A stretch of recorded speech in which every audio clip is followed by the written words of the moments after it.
that car. Contact. The rack in the back. Trouble in turn 4. Trouble in the tri-oval. The caution flag is out. As the NASCAR Winston Cup 2000 season approached, everyone had questions that begged an answer. Could it be number 8 for the Intimidator?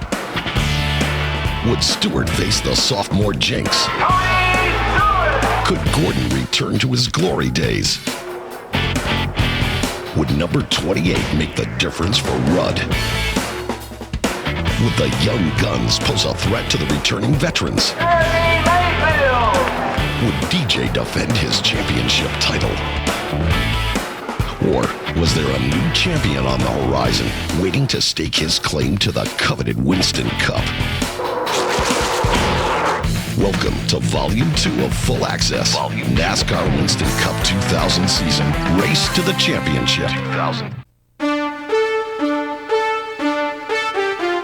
On the dawn of a new century, the NASCAR Winston Cup Series held great promise and anticipation of things to come. Like no other sport, NASCAR's premier event erupted in grand style. There was no easing into this season. Gentlemen, start your engine! It was hard driving, in your face, wide open, pedal to the metal action from the moment the green flag dropped on the 42nd running of the Daytona 500. The Great American Race, the 42nd annual Daytona 500 is underway. Favored to win, Dale Jarrett had a good shot at retaining his 1999 championship title. So, no one was surprised when he dominated Daytona, coming out of the gate strong and securing his first win of the season. 70. Daytona! Taking not only the checkered, but the check when he won the Winston No-Bull $5 million. Predictions aside, not everyone was pleased with the result. Mark Martin hung out to dry. Everybody's going by him. I did get lied to, but we did have a shot at it, and that's all I ever asked for.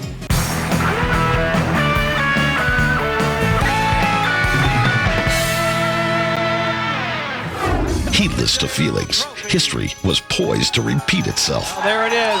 That's what it's all about. But in NASCAR Winston Cup, as in life, things are rarely as they appear, and parity prevailed. The year 2000 saw 10 different winners in the first 10 races of the season. When you can help a fan change their life and their family's life, I mean, you don't get to do that very often. And I've had the opportunity, and this team's had an opportunity to do it 3 times, and that is just really special. In Pocono, Mayfield let Earnhardt know that times they were a-changing, and he was not intimidated. He just slowed up a little bit in the tone turn. I got a run on him and didn't mean to hit him or anything, just want to, like I said, rattle his cage a little bit.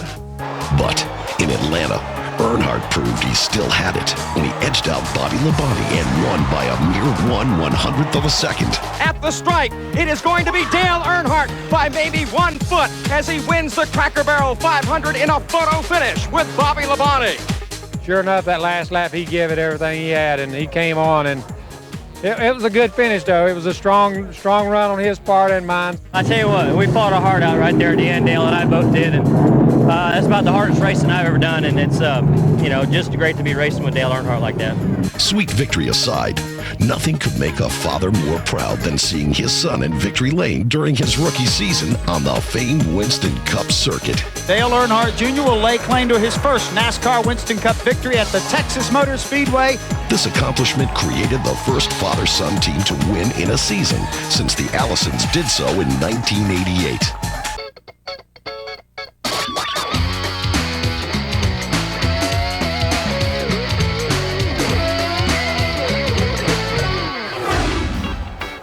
The start of the season saw many other firsts and a pile of broken records. The records are falling here in NASCAR. Rusty Wallace in Bristol and Jeff Gordon in Talladega both captured their 50th Winston Cup victories. Jeff Gordon's 50th career victory and the 9th different winner in 9 races here in the year 2000. This has just been quite a blessing. I tell you what, to get back in victory lane, it feels awesome for it to be 50 and such a great day. I tell you, it is emotional. It's sending chills up my spine right now. We tried to get it during NASCAR's 50th anniversary. It didn't work out, but man, to get it right here at my favorite racetrack was a real special day. While Gordon and Wallace were celebrating their landmark triumphs, veteran driver Ward Burton was equally pleased to once again make it to victory lane. It's been a long time coming, but woo! Ward received his second career win, this time in Darlington. He's been saying, Daddy, you're not going to ever win, so he can't say that anymore. Earnhardt Jr. proved his talent was not beginner's luck when he took top honors for the second time this season in Richmond and again at the All-Star Winston in Charlotte. Dale Earnhardt Jr. comes to the checkered flag and wins the 2000 running of the Winston. In true Earnhardt tradition, this third-generation driver was the first rookie to ever win this famed event. We didn't come here to run third, we come here to take all the money.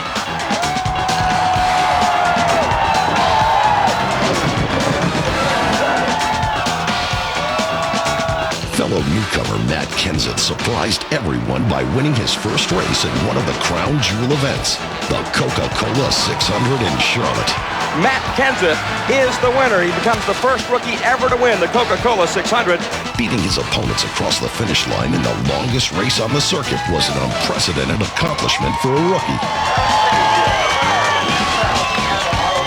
NASCAR Winston Cup racing is challenging as well as unpredictable, and the 2000 season was shaping up to be no exception. With back-to-back victories by rookies, the young guns were serving notice on the veterans of the track. At the same time, they were generating their own solid competition for Rookie of the Year. The seasoned professionals had reason for concern. Back-to-back wins by second-year competitor Tony Stewart made his presence known in Dover and Michigan. And although Bobby Labonte had been holding steady as the points leader, this was still anybody's game. Fans and drivers alike wondered, was a changing of the guard on the horizon?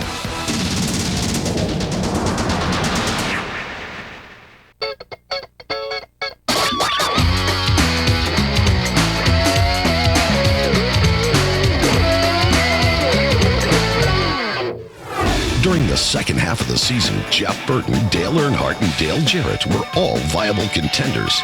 Each continued to chase the championship on the heels of Labonte, trading second, third, and fourth positions in the points race week after week. Stewart was singing in the rain once again, this time in New Hampshire, with a bittersweet win following the recent tragedies that had placed a cloud of despair over the sport. As far as I'm concerned right now, I can just pour rain right now. Bobby Labonte won his second race of the season at the Brickyard, gaining an additional bonus from Winston for his win and position as points leader. He is about to register perhaps his biggest victory of all.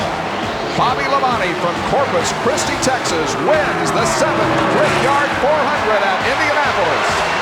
I can't think of a better day. I rode around with Darrell Waltrip on the pace lap. I got him to sign my hat.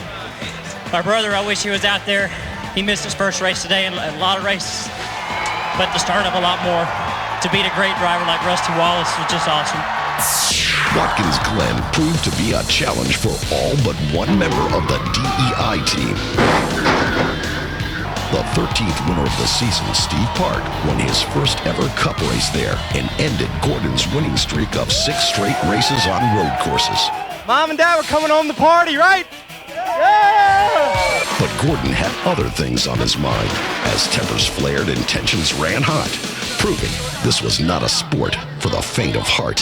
Your mind, what you want to do. You know what? If you're going to do it, then I'm going to do it. Well, I'll slam you straight in the wall the next time you're anywhere near me. Rusty Wallace looked good in his own back-to-back victories in Michigan and Bristol, rounding out a remarkable season with 9 poles and 4 wins. But poles and victories aside, this was still not good enough to put him in the hunt for the championship.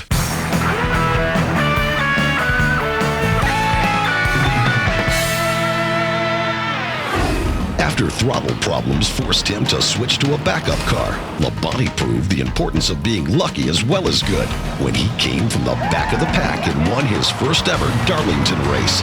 I don't think I won it. I think the pit crew won it, but we all won it together. I do know that. The addition of restrictor plates in New Hampshire didn't hinder Jeff Burton in the least. He led all 300 laps of the Magic Mile from flag to flag. I saw the back of that 99 car about all day. The first time anyone had accomplished this feat on any track since 1978. Lead every lap. I never knew you could do that in any form of racing.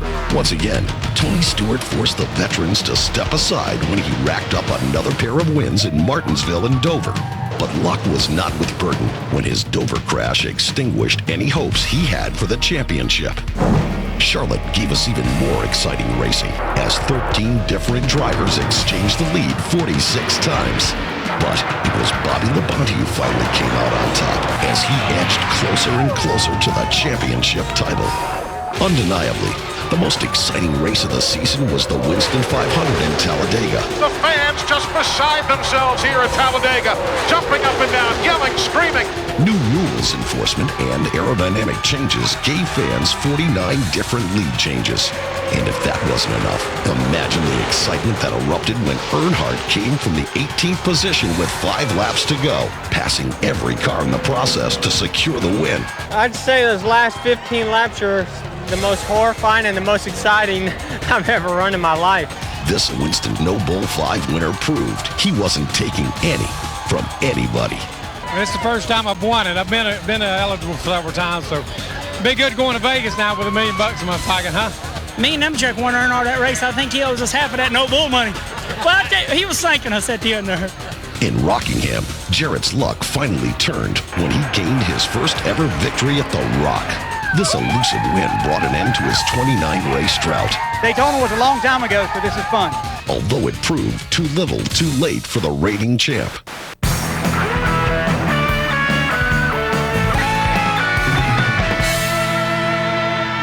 As the season drew to a close, answers were becoming apparent. Despite close races and even closer victories, it was not to be for Earnhardt. And although Gordon ended the season with 3 victories, they were only a start in what was proving to be a slow comeback for this young powerhouse. Though Rudd failed to win a race with number 28, he did manage to end the season in the top 5, giving him more hope for the future. While ballots were being counted and recounted across the state in Homestead, Florida, no one was challenging the winner. Proving no sophomore jinx here, Stewart once again took the checkered flag and solidified his position as the winningest driver of the season. It'll be sweet for Joe Gibbs today. Tony Stewart wins the Pennzoil 400 for a second straight year. Here comes Labonte. Bobby Labonte is the NASCAR Winston Cup champion for 2000. Once taking the points lead early in the season, Labonte never lost it. With class and dignity befitting a champion, he shared his victory lap with Stewart as the stars rose over Joe Gibbs Racing.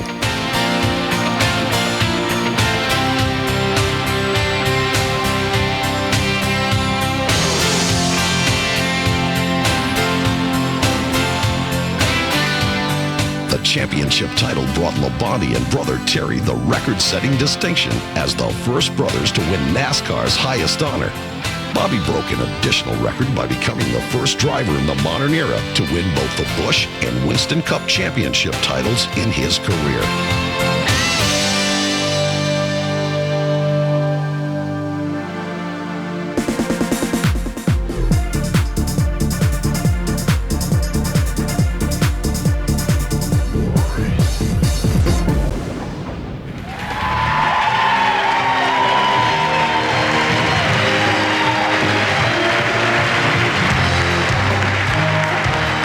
Buddy, congratulations, buddy.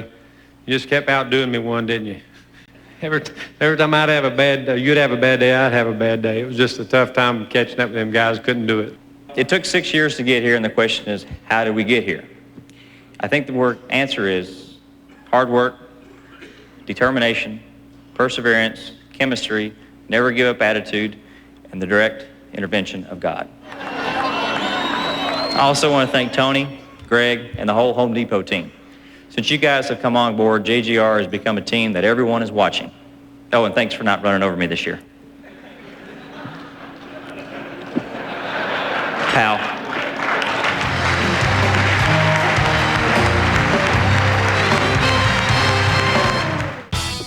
But like the end of a movie that begs for a sequel, Jerry Nadeau's first career win in Atlanta, along with 3 other first-time winners, left us all wondering just what the newcomers have in mind for 2001. You never know in Winston Cup racing what can happen.